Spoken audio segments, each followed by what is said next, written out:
Ricardo, vai pra balada hoje? Pô, cara, não vai dar não. Eu vou estudar no patrão. Então, valeu.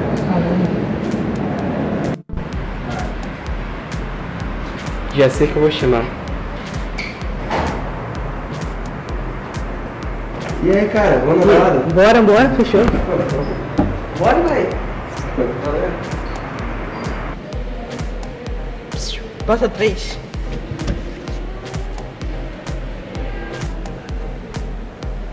Me passa uma cola.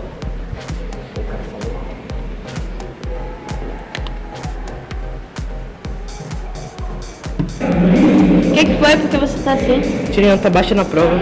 Seu pai vai te bater? Vai. Sabe o que você faz? O quê? Você disse que tirou nota vermelha porque é de amor. Vou fazer isso. Tá certo, pode acreditar.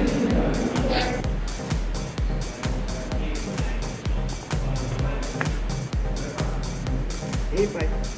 O que foi, meu filho? Pega o boletim. Mesmo? Graças a Deus que você me trouxe isso aqui, velho. Qual é a cor do amor? Cor do amor? Só falei que é vermelho. Dá uma olhada aí. Por que você me fez essa pergunta? Não, porque é interessante. Interessante.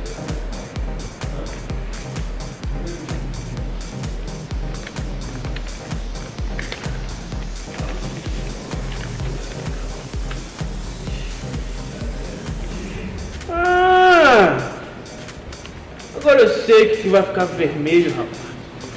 É o tabefe que eu vou dar na sua cara.